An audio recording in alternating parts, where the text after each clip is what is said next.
मार्च 2020 की बात होती है। एक लड़की अपनी माँ से कहती है कि माँ, मुझे आपसे जरूरी बात करनी है। माँ कहती है, क्या बात है बेटा, बोलो। बेटी कहती है कि माँ, ये जो पड़ोस के अंकल जी है ना, मुझे खाने के लिए कुछ ऐसी गोलियां देते हैं जिसको खाने के बाद मेरे शरीर में झंझनाहट होती है और शरीर में एक तरह की उत्तेजना बढ़ती है और ऐसा मन करता है कि उनके साथ बैठें, उनके साथ खेलें और उनके साथ कुछ गलत करने की इच्छा होती है। माँ जो है कोई जवाब नहीं देती है। यह कहकर माँ जो है चुप हो जाती है। बेटी भी कुछ नहीं बोलती इसके बाद।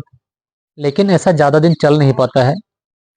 इस मामले को कुछ ही दिन बीता था और इसका खुलासा हो जाता है। और जब खुलासा होता है तो उसके परिवार वालों को, उसकी लड़की के माँ को, समाज के लोगों को, पुलिस को भी, और साथ ही जब मामला अदालत में पहुंचता है और जब वह व्यक्ति जज साहब से कहता है कि जज साहब, मैं कई सालों से सलाखों के पीछे हूँ, अब मुझे जमानत दे दी जाए, मुझ पर तरस खाया जाए।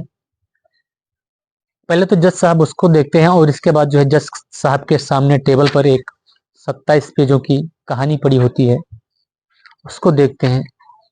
उस कहानी को पढ़ने के बाद जज साहब कहते हैं कि जिस तरह के तुमने कर्म किए हैं, जिस तरह के तुमने पाप किए हैं, तुम्हें तो जमानत मिलना नामुमकिन है। तुम्हारी पत्नी को जमानत मिल सकती है लेकिन तुमको जमानत नहीं मिल सकती है। जज साहब उससे कहने लगते हैं कि इस कहानी को पढ़ने के बाद मुझे यकीन नहीं होता कि तुम जैसे लोग भी इस धरती पर जन्म लेते हैं, इस धरती पर रहते हैं।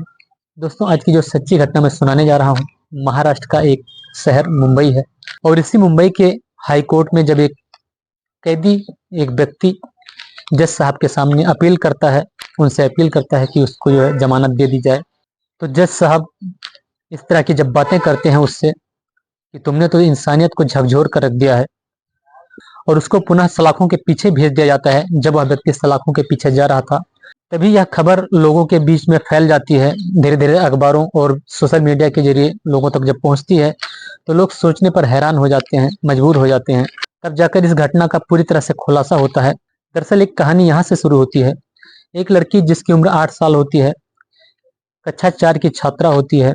एक दिन जब उसकी माँ घर पर नहीं होती है और वह स्कूल से लौटती है तो घर पर उसको अकेला पाकर पड़ोसी अंकल जो होते हैं उसको अपने पास बुला लेते हैं। उसके बाद धीरे धीरे उसके साथ छेड़खानी करना शुरू करते हैं। और छेड़खानी करने के बाद जब देखते हैं कि उसकी माँ आ गई है तो उसको धमकाते हुए कि अगर यह बात तुमने अपनी माँ या किसी से भी बताई तो तुमको और तुम्हारी माँ को जान से मार देंगे।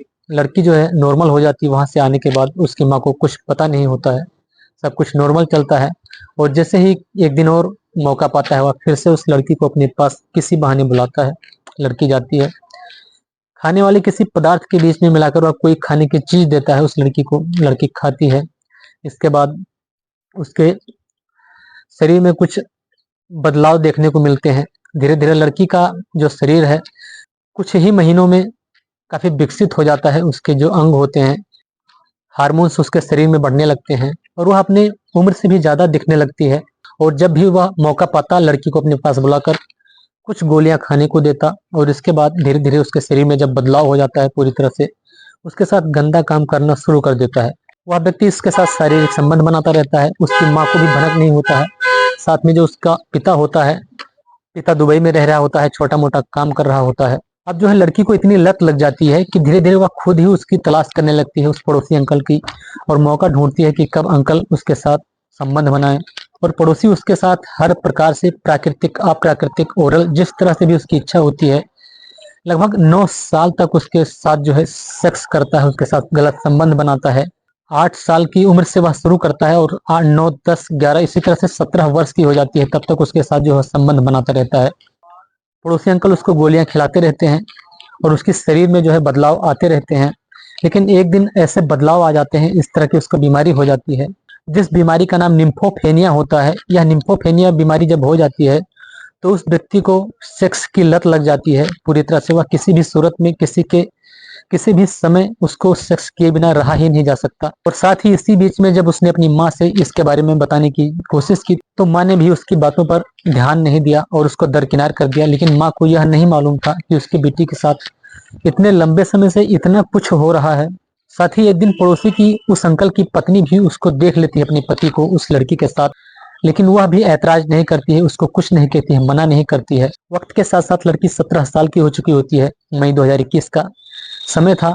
एक दिन अचानक ही लड़की किसी लड़की के साथ भाग जाती है और जब उसकी माँ इधर उधर ढूंढती है, तलाश करती है, नहीं पाती है, उसको कहीं नहीं मिलती है, तो अपने पति को फोन करती है। दुबई से वह आता है।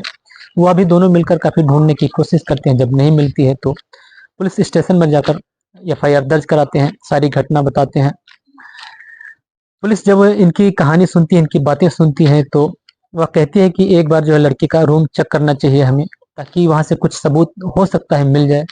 लड़की का जब रूम चेक किया जाता है पुलिस वालों के द्वारा, तो उसके कमरे से एक डायरी मिलती है, जिस डायरी में लड़के ने उस 8 साल की उम्र से उसके साथ पड़ोसी अंकल ने क्या किया और उस 17 साल तक क्या क्या हुआ उसके साथ, कैसे कैसे उसको गोलियां खिलाई, उसको छेड़ना शुरू किया, उसको लत लगाई, बीमारी लगी, सारा कुछ उसमें जो है अपनी कहानी लिखी हुई थी लड़की ने। जब कहानी को पुलिस वाले पढ़ते हैं, उनके पैरों तले जमीन खिसक जाती है, सोचने पर मजबूर हो जाते हैं कि ऐसा कैसे कोई व्यक्ति कितना गिर सकता है। महिला से, उसकी माँ से जब पूछा जाता है कि जब उसने तुमसे कहा था कि अंकल मेरे को गोलियां देता है तो मेरे शरीर में बदलाव होते हैं, तुमने ख्याल क्यों नहीं किया, हमें सोचना क्यों नहीं दिया, अपने पति को क्यों नहीं बताया। महिला कहती है कि मुझे डर लगता था कि वह कहीं हमारी या हमारी लड़की के साथ गलत कदम न उठा ले, हमें नुकसान न पहुंचा दे। तुरंत ही पुलिस उस पड़ोसी को, साथ ही उस पड़ोसी की पत्नी को, दोनों को हिरासत में लेती है और दोनों को जेल भेज देती है। इस पर जब पड़ोसी की पत्नी बार बार अपील करती है जज साहब से, तो उसको तो है जमानत मिल जाती है, लेकिन उस व्यक्ति के अपील करने के बाद जज साहब उसको साफ साफ मना कर देते हैं कि तुम जो है इसके काबिल बिल्कुल भी नहीं हो। क्या है, तुम जमानत लेकर क्या साबित करना चाहते हो, बाहर जाकर फिर किसी की बेटी के साथ तुम गलत कदम उठा सकते हो, इसलिए तुमको जमानत नहीं मिल सकती है और तुम्हें समाज में रहने का कोई भी हक नहीं है, कोई अधिकार नहीं है। दोस्तों, ऐसी घटना को सुनकर कठोर से कठोर भी व्यक्ति के हृदय झकझोर जाते हैं, जिस तरह के कांड इस पड़ोसी अंकल ने किया था।